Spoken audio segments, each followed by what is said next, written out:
Hello out there and welcome to your Next Mission video podcast. Transition to civilian life is something everyone serving in the military faces sooner or later. But it's a surprising number aren't ready for it when time comes. Today we'll be talking about transition with someone who has been through it himself and who now helps his company identify military service members and veterans who would be good candidates to join their team. So stick around. We'll be right back.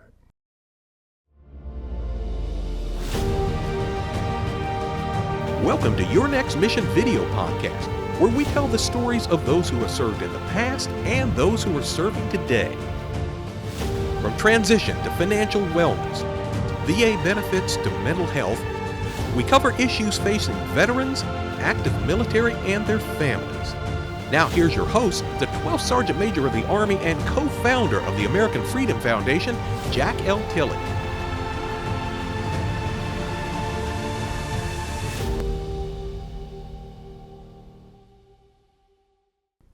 Thanks for joining us, and thanks to all of our veterans and service members and families for your service to our great country. Now, before we get started, I personally want to thank our presenting sponsors, Navy Federal Credit Union, whose members are the mission, and Purdue Global, where you can start your comeback with an additional sponsorship from Blue Cross Blue Shield, FEP Dental, and Blue Cross Blue Shield, FEP Vision, and USAA.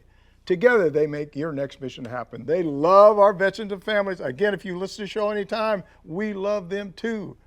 Our guest today is Chris Spencer, Practice Director and Customer Success at NetSuite for Oracle.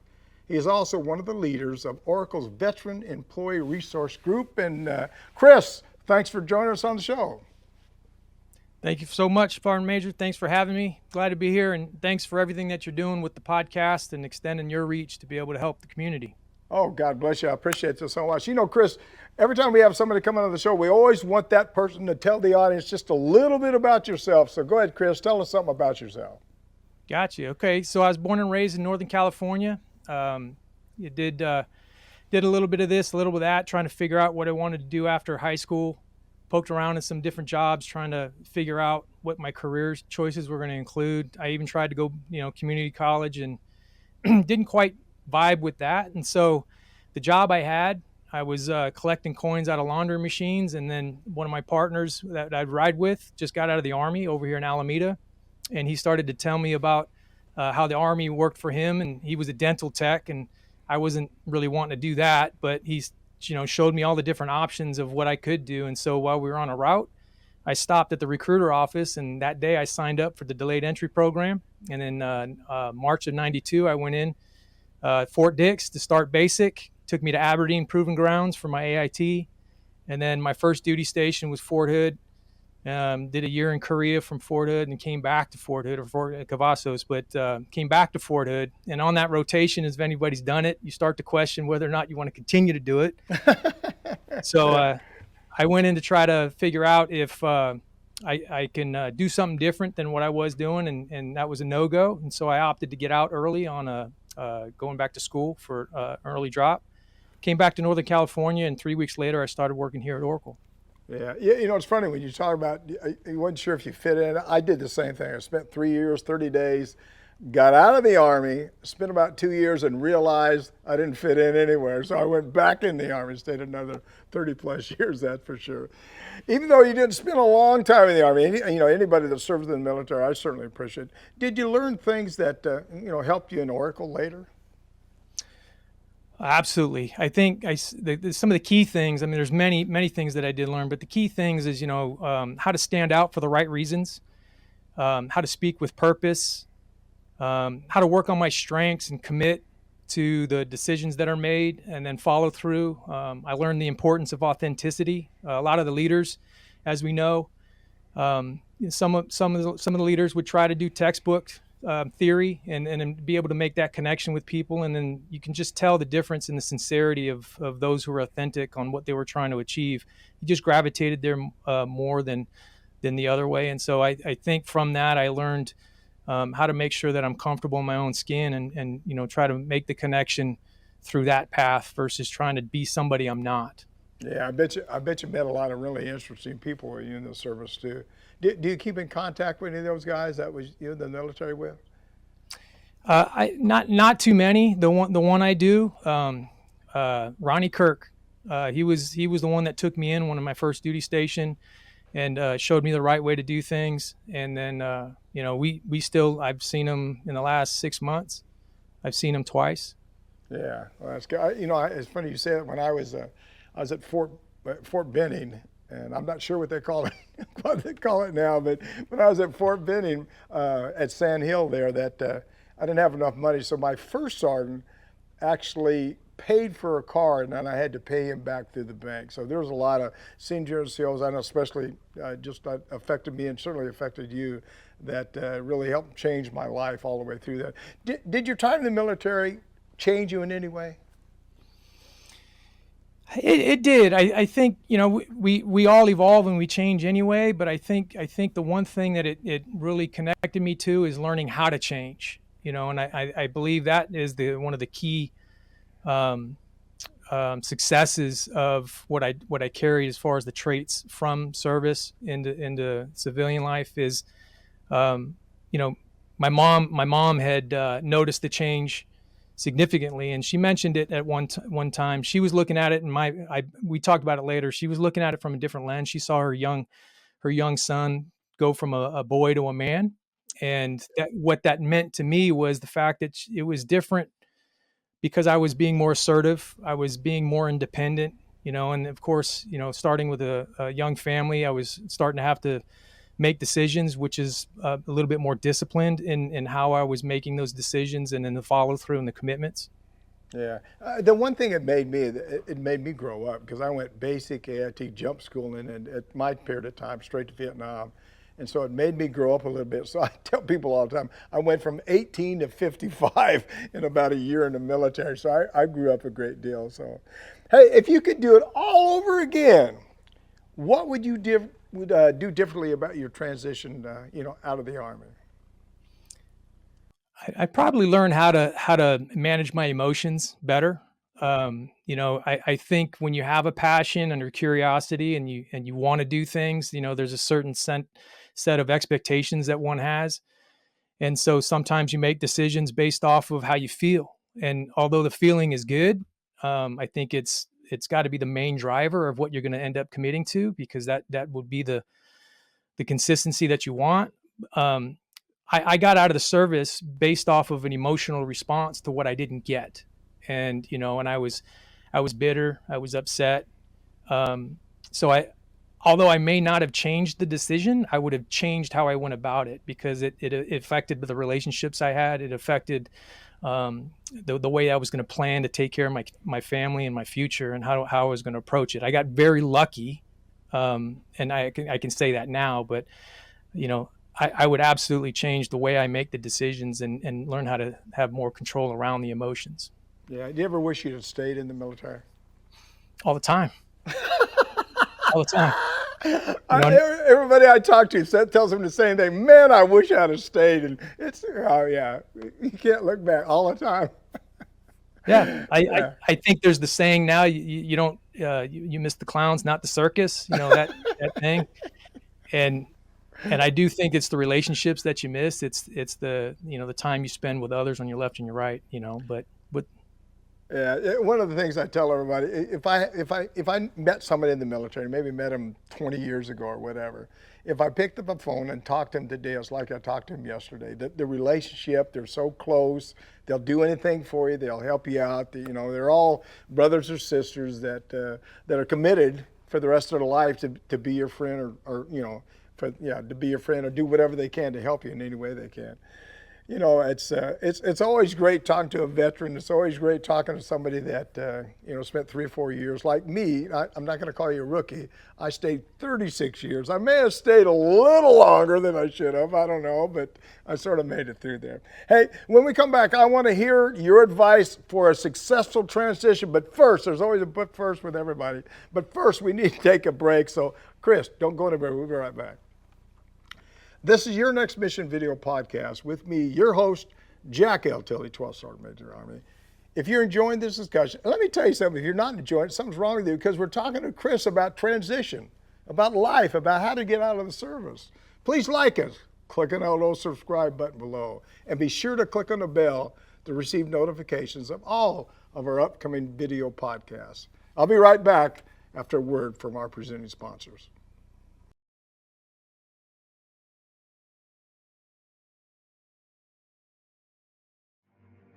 You're watching Your Next Mission video podcast, proudly presented by Navy Federal Credit Union, the most trusted credit union owned by members of the military community, serving all branches of the armed forces and their families. Learn more at NavyFederal.org.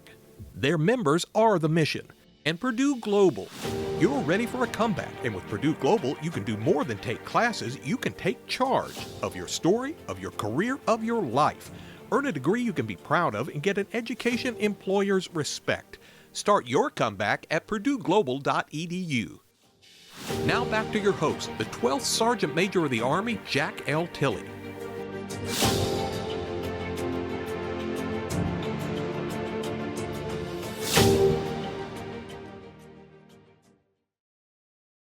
Welcome back. We're talking with Chris Spencer, Practice Director for Customer Success at NetSuite for Oracle.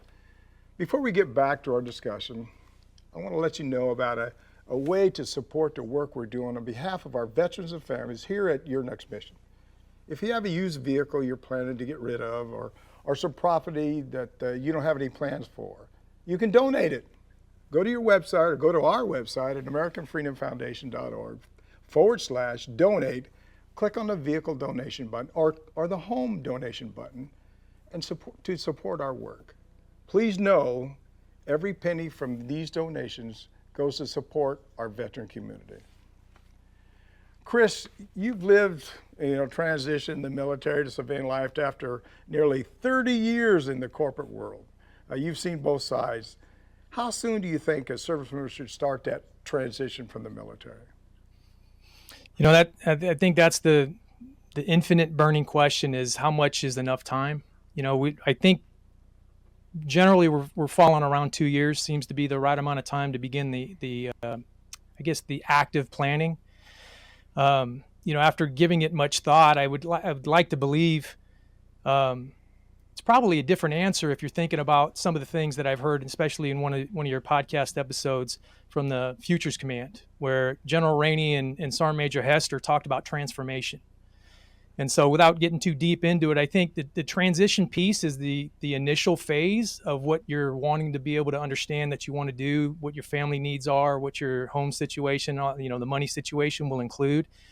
And then you start to consider what you have to put in front of you to prepare for that. But I also believe that the subcomponent of that includes the transformation piece, because the fact is that there's going to be a mindset shift that you'll get. 2 years is just the physical component, the literal component, but the transformation occurs at some point when you decide that this is the way that I want it to continue, and that could take more years than that. I tell people I transferred out of the Army over 20 years ago now, but it took me probably, I don't know, it could have took me 3, 4, 5 years to sort of fit back into society, because there's that, you're trying to find your tribe, trying to figure out where you fit in, trying to find, people you associate yourself with, and you're really looking for other veterans to communicate with. So it's a tough thing. And again, I always talk to people about that. That's why we have troubles. That's why people, they take their life by suicide or just don't fit in or can't find work or homelessness and all the rest of the bad things that happen. So it's really tough. It's not as easy as that. One of the things I've told a lot of people is we just need to talk more about it. We need to tell people more about it. You need to realize that, you're not by yourself. There's somebody there that can assist you or wants to help you just as much as you can. So reach out to your friends and ask them for help. We'll help each other. We need to help each other. A little while ago we talked about relationships. Do relationships you make in the military matter? And I know you have a special person that you talked to me about on our prep call. So would you tell us a little bit about that? Why they do matter? Oh, I'm happy to, and they absolutely matter. You just mentioned a couple things. You can't do it alone. Somehow we believe and we convince ourselves that we can, and a lot of times we we're looking beyond the people that are in front of us that are here to support us and where we are. We're always looking way ahead at times. Ronnie L. Kirk, he was the motor sergeant inside Fort Hood Motor Pool that my first position that I went into the fuel and electrical shop as a 6.3 Golf. Young E2 comes in and sees E7 walk up, and he's Alabama, so he had that demeanor about him that you feared based off of what you believed what was going to happen. And I couldn't have been more wrong. I mean, he took his time to be able to pull me aside and show me the right way to do things. He showed me how to do the unpopular things, and in garrison, it was peacetime when I was in, and it was important to be able to stand out and be able to understand, how you're going to be able to achieve your goals. You have to get to know people. And that's the key thing that he helped me understand in order to do that in that particular situation was to follow these guides that he had put in front of me, to volunteer, to shine, to iron, to have your uniform sharp and, the firm handshake, the basics of the things that is going to allow you to be memorable to those around you. So when they have a need, your name is going to be the one that comes up. And those are the types of things that, had me understand what the core values that I'm going to not only use then, but be able to pass it on and pay it forward. Yeah. The one thing that I really like of it, it's a melting pot.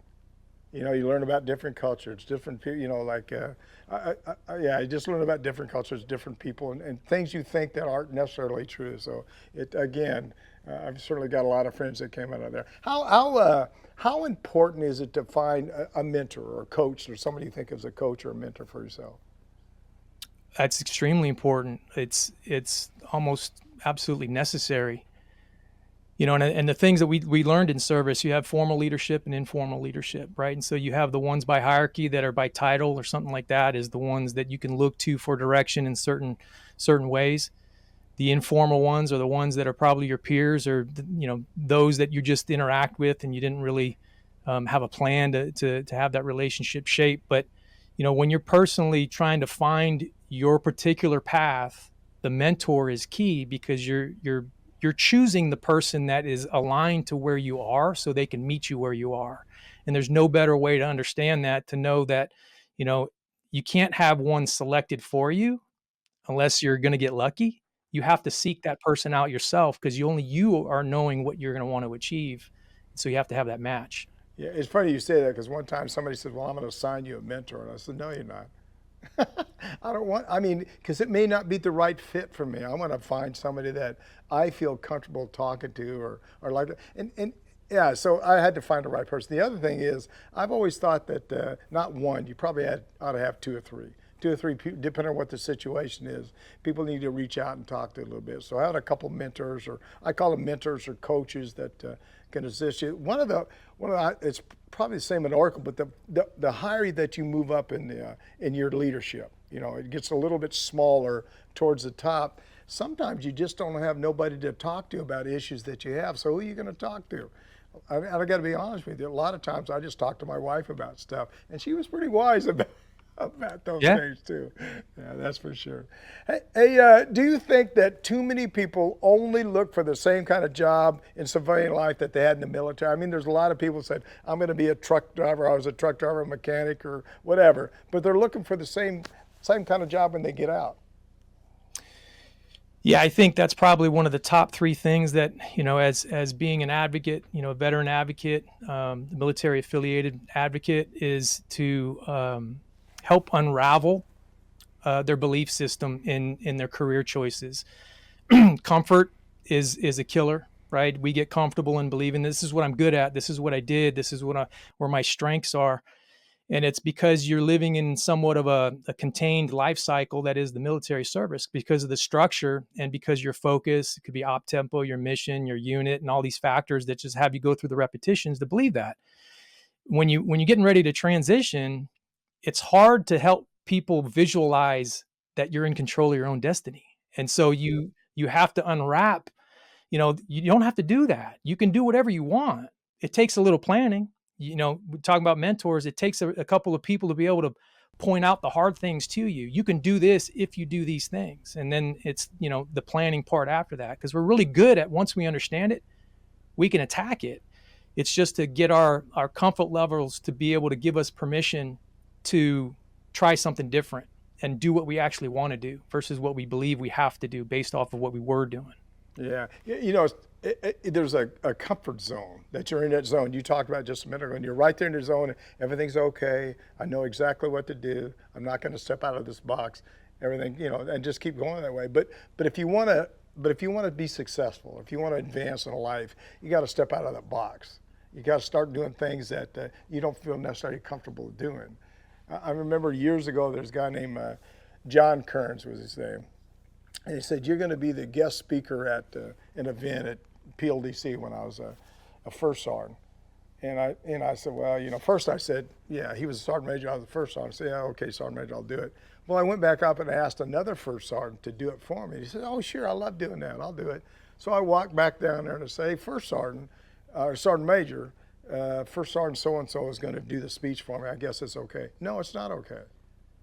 What? I told you to do it. I said, but Sergeant Major, I don't care. You're going to do it. And I said, okay. So it was like 6 weeks out or something. So I rehearsed. And I probably knew it word for word. And he actually gave me a speech too. And, but I got it down pat, and it was, I guess it was probably okay. So I went in there, and there was probably only 6 people in that audience and me. And I gave him the best speech I could give.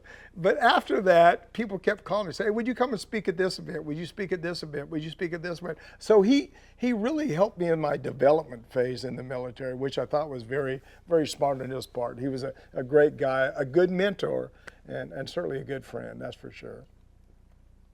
Nice. Yeah, that's I think those are the moments that you recognize that give you the reason to try something new, because you don't see it while it's occurring. Yeah. And then you can do what you just did, and it gets you to remember that I did a hard thing once, and this is how it came out. Well, the other thing I'll tell you too is the only thing that stops you is you. There's nothing I can't do. If I want to do it, I'll do it. And people try to put you in a box sometimes. I say, no, I can do it. I may not do it as good as somebody else, I guess, but I'll do the best I can. And I'll get better and better and better. Hopefully get better in some cases. Right. Hey, I understand you're involved in a program at Oracle that recruits employees from the military to civilian community, from the military community. Would you tell us a little bit about the program and why you got involved? You bet. And thanks for the question, Sergeant Major. So we have a couple different programs, and I'll kind of generalize it with how it looks to be one specific program, because it's a lot of teamwork, right? And I'd like to be able to express the things that go into it. So one, we have an outstanding recruiting team that's focused on the community and being able to understand where to go, how to find the best candidate pools from the different areas, whether it's branches or whether it's relationships or going into the campuses, if it's college, to be able to find veterans that may be going. They know what their job is, and they execute it very well. We have the recruiting programs team that understands the type of programs that can be developed. And I think that's the correlating factor of the support element that goes into the programmatic approach that we have. We have our employee resource group, which is a part of the whole conduit, and that's representative of the employees as they come in. So with the military spouse and the veterans that come in, and the guardsmen and the reservists that are still serving in capacities, they bring the context of how we can advocate for coming to Oracle or any of its global business units like NetSuite. NetSuite is a global business unit. The specific programs that are made up in the actual channels that we leverage and they come through is the Oracle Veteran Internship Program, which is a very specific program for a certain type of veteran that has come through and has been out for a couple years, and then a military spouse. And then we partner with Hiring Our Heroes for SkillBridge, so we have another internship element that we leverage. And then specifically, another example of another program, NetSuite has what's called Suite Vets. And it's a Suite Vet is NetSuite. It's a play off the organization name. And we focus on professional hires of veterans that have been out for a couple years that are willing to get into consulting in some capacity. So We have a lot of different approaches, but very specific programs that are playing with different ways to find different types of talent. Yeah, it may be just me, but when you started talking about the programs that you was involved in, you sort of perked up there a little bit and got real motivated. So I know you certainly enjoy doing those kind of programs. Oh, that's great. Hey, on your shirt it says, is it Maven? Is that right? Maven. Maven. Okay, Maven. So I understand Maven. Is that a podcast or something? Tell me, you got a podcast? I have a podcast. And so Maven is our employee resource group. It stands for Military Affiliated Veteran Employee Network. And so it's abbreviated as Maven. And if you are curious about what Maven stands for, you can see that it's generalizing. It's subject matter expert or expert. And that is the makeup of the military affiliated community, because we have such a diverse composure or makeup of the community to where we specialize in key areas based off of our expertise. And so the Maven podcast, we created that a couple years ago internally to try to highlight employees, tell the stories. So employees, when we have new hires come in, or we have executive leaders that want to learn more about the mindset of an individual that comes in through the veteran affiliated channels, it extends the voice. Now it's available on any external streaming podcast app. And so it's accessible to anybody that has one of those apps on their devices, so we can talk to anybody around the world for any of the topics that we create. Yeah, years ago, not years ago, probably 10 years ago, a company hired me to go into their organization just to teach people about the military, how to identify ranks, some of the things they go through and all of that stuff. Do you do anything like that? Do you give classes to non-military personnel within your organization? Absolutely. I think that's one of the key elements of being able to broaden the understanding of what our community consists of, to get a better grip or a better realization of the assets that the military veterans bring and the spouses bring. That starts with the education. It starts with understanding mindset. We have in one of our onboarding presentations, we help even the veterans understand the hierarchical element of structured organizations and decision making versus unstructured, because the military is structured in a hierarchy by rank, maybe unit. We have the similar structure as we know in corporate, but it's just different because now you're decentralizing a lot of the decision making, and it might be different than what they're used to. I don't want to go through this channel because I have to leverage my chain of command as an example of what we try to make sure that people can understand how we're thinking.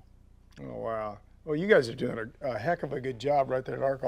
I certainly appreciate just talking to us about it, all the things that you're doing. This is a great discussion. When we come back, I want to hear a little bit more about Oracle's affiliation with SkillBridge. I know that you're doing a lot of work with them right now. So again, hang in there. We'll be right back. Now, here's a word from two more of the organizations that help make this show possible.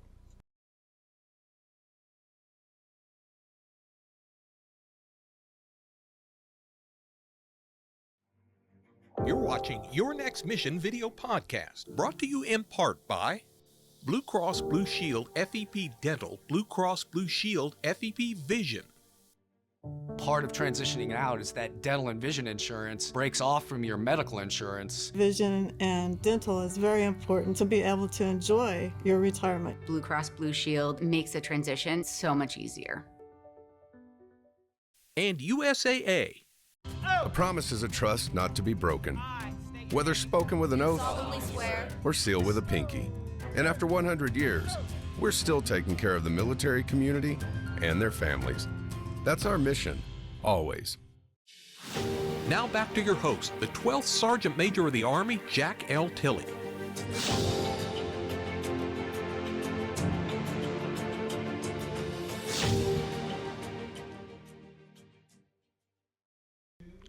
Welcome back. We're blessed to be here today with veteran Chris Spencer from Oracle. Remember, this is your show. We know there's a lot of issues that affect you directly, and we want to address each and every one of them. So please, please, please, as I've said many times, reach out to me. Tell me what topics you'd like us to cover. You can call or text me at 844-424-1134, or send me an email at smatilley@yournextmission.org. And guess what? I'll reach back out there. Chris, Oracle is a SkillBridge partner. Would you explain to the audience, because I'd like to learn a little bit more about it myself, what SkillBridge is and why Oracle really became involved in that? Yep. So SkillBridge is a pathway for internships within the DoD, and we partner with Hiring Our Heroes because it's a great way to be able to not only pay it forward, but to expose the service member to what life may be like in where they're initially trying to discover what they want to do next. And so in our earlier conversation, we talked about that you have to figure out where you want to be, because none of us want to waste the time of others. And so when you're investing in a program like SkillBridge, it's allowing you to be able to dabble in a space to where you're generally curious about what you want to do in your next steps. And so it allows us to spend some time and demonstrate the best way we can to represent through the lens that they have what it could be like for them in the future. And so I think not only is it a great experience for the service member to be able to come through and share that time, it's also allowing the organizations that also partner with SkillBridge to be able to understand how their organizational vision is clear to others. So when you only have a small window of opportunity to be able to get somebody to understand what it's like to work in that space, or in this case with us. And we are now using that as an opportunity to make sure that we're providing the clarity necessary to help them see exactly what it's like the best way that we can. And it does allow us to sharpen our tools in our communication and our vision and our mission, to make sure that it is what we think it is, and so they can see it for what it is, and it creates less confusion. So I think it's an amazing opportunity for both sides to be able to become better. I know there's several institutions. I don't know if you're just Army, Navy, or do you go to all military services and there's skill bridges in those services? And I know the other thing is that skill bridge, if I remember correctly, is 6 months out. They can actually work for you for 6 months prior to getting out of the service. Did the majority of those people you hire, or how does that work right there? Yeah, it's 6 months, and they'll release a certain timeline on the resumes, and then we have the recruiting team that we talked about, be able to go ahead and screen and find the right candidates that's willing to come through that time slot. And we have an outstanding process for review and assessment, where we have different leaders from the lines of business to be able to assess the talent that comes through that, to make sure that everybody's getting the awareness around being the right fit for each other, because just as much as we're looking for somebody, they're looking at us also as the organization that they want to commit to. And so we make sure that that the process is going to reveal these things so they're informed. Yeah. Another question: hiring a new employee is always really I guess probably a bit of a gamble. But do you think hiring a veteran makes it that bet more likely to pay off? I mean, because you know it's there and you've worked with them for 6 months, so you think hiring them is probably a better bet? Yeah. So there's a constant back and forth on what's better. I think this is kind of the duality of this is, if an organization has done their diligence to define what exactly it is that their mission and vision is, and then what sources or resources are going to help support that and then deliver on the expectations. If you've done that, then you're going to be able to better position what that means to somebody else. And if that sequence occurs, yeah, you're going to be able to find from the veteran affiliated pool of candidates that are aligned to those things. And then they're more of a match in the initial assessment. And then, of course, as you're actually working in the job, you're able to help them understand immediately what their role is inside that. And once that's determined, and I have to preface the things to your question, Sergeant Majors, because once that's done, you can't stop. The veteran understands what exactly is expected of them. It's clear to them, and they're going to go. And then, it's just a matter of now what the future looks like for them to constantly keep them challenged, because those are the other components of saying, I understood what my mission was. I understood what the ask was. I executed. What's next? And I think those are the elements when an organization is looking to hire a veteran, they have to look at that next step, because you're constantly going to have to keep the challenge moving because of that transition thing that we're talking about. Since we're talking about SkillBridge, we're talking about just getting out And so there really isn't that time in between service and getting out where they can transition and figure things out. They want to keep moving. And there is that, I don't know, a couple years in that time frame when they're still trying to figure out if this is the thing that they want. But if you're doing those things correctly, yeah, it's a great bet to be able to invest in the candidates that come from the veteran community. Well, I also think that you have several locations all over the country that you can put one of those people in, right? One of the people getting out of the service in somewhere. I mean, it's not just like California, Oregon. Are you spread all over the country, all over the world right there? Yeah. So Oracle is a global enterprise company, and there's tons of positions that are available globally, but we're focused on the U.S. when it comes to SkillBridge, and then of course the career opportunities after anybody that's been accepted the offer, they can of course grow into different roles and different capacities in different organizations across the world. Yeah. Well, first of all, Chris, let me tell you, it's been great talking to you. This is a great discussion. And thanks a lot for what Oracle is doing, because they're making a difference. And thanks for what you're doing. There's probably one thing I'm going to ask for a second for final thoughts, anything you want to share with the audience. But just to let you know, I have a couple guys that work with me that are recruiters. So if you want to come back in the military, I can square you away. I need the waivers. I need the waivers, Sergeant Major. We can my probably knees, work my on back, that too. Yeah. Well, you may need a medical before we get in there. Well, maybe you ought to stay where you're at. Hey, this has been a great discussion. Any final thoughts, anything you want to share with the audience that maybe you missed, you want to emphasize? Yeah, I appreciate that. Thank you, Sergeant Major. So I think what I'd like to leave the listeners with is, when you're starting to think about what you want to do, there's a way to be able to understand how to best serve not only what you're trying to achieve, but to pay it forward. And then oftentimes we overlook the sources that is going to best deliver on the skill sets and the types of things that allow you to be able to accomplish it, not only just for the quick, the near term, but you're thinking long term. You're thinking the big picture and the long game. There's the statistics to where, I think it's 57% of the veterans stay at their first job greater than 2.5 years.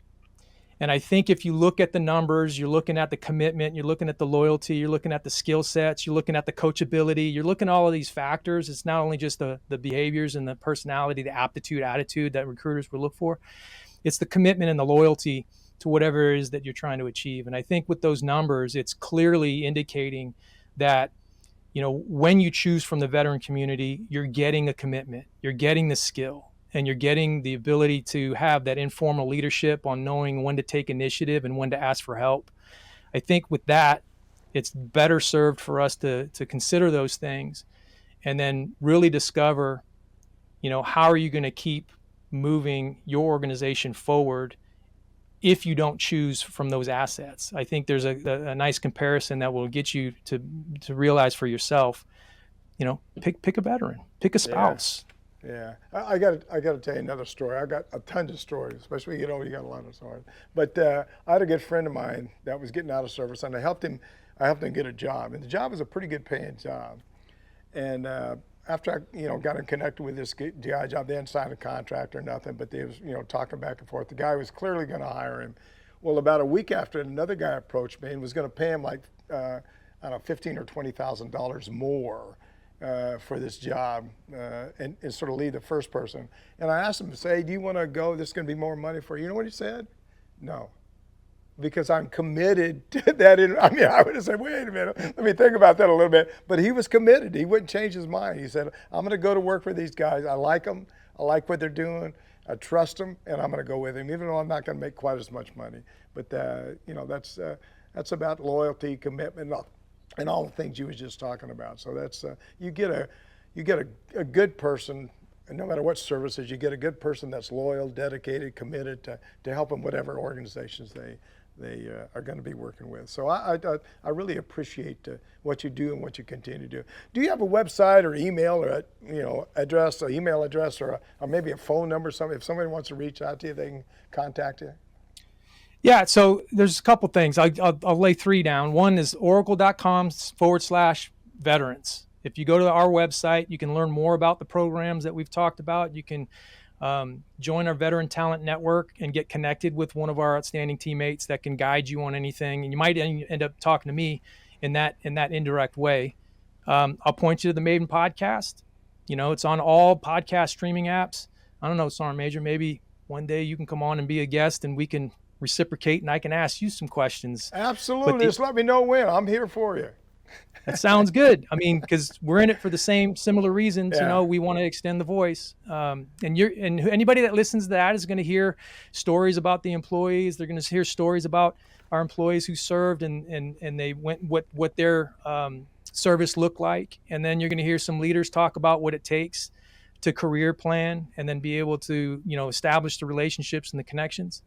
And then the third thing is I'm always on LinkedIn. So if you wanted to connect with me directly, LinkedIn, you can find my profile as Chris S. Spencer. It's all one big word there, and then I'll respond to anybody that goes ahead and sends me a note. Oh man, I appreciate it. Well, thank you so much for coming on the show. And yeah, anytime you want me to come on, give me a little bit of advance. But sure, I'd love to come on and talk to you. It'd be a lot of fun. But hopefully, you'd treat me a little bit better than I treated you. This is great. No. Hey, thanks again, Chris. I appreciate it. God bless you and keep up and really keep taking care of our veterans. Thank you so much. Thank you. God bless. Thanks again to Chris Spencer for being with us. It was just great having him on the show. I'm Jack Tilley, 12th Sergeant Major of the Army, and you've been enjoying Your Next Mission video podcast. And thank you for joining us. Log on to our website, yournextmission.org, and I always say leave me a review. I hope it's a good one. If it's not, okay, don't worry about it. While you're there, you can visit our nonprofit and corporate partners who have jobs and services available that can assist you in your transition from the military.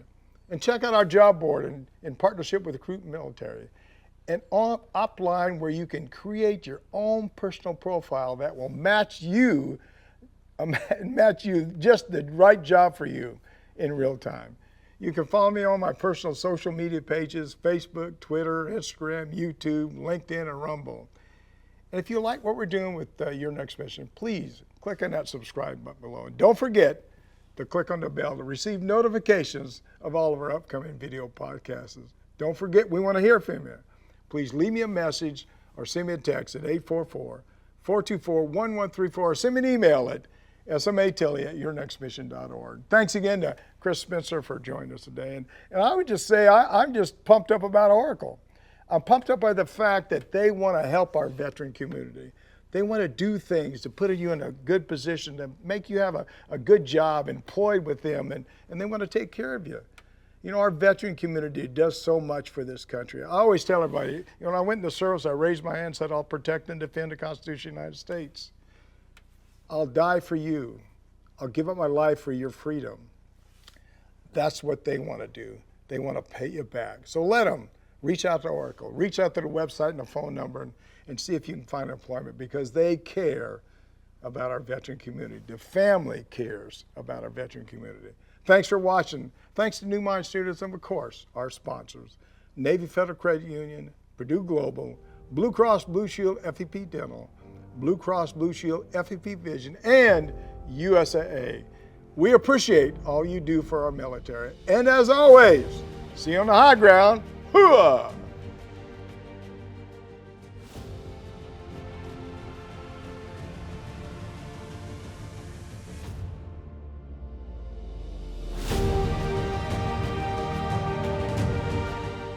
You've been listening to Your Next Mission, brought to you by the American Freedom Foundation. Learn more by visiting yournextmission.org.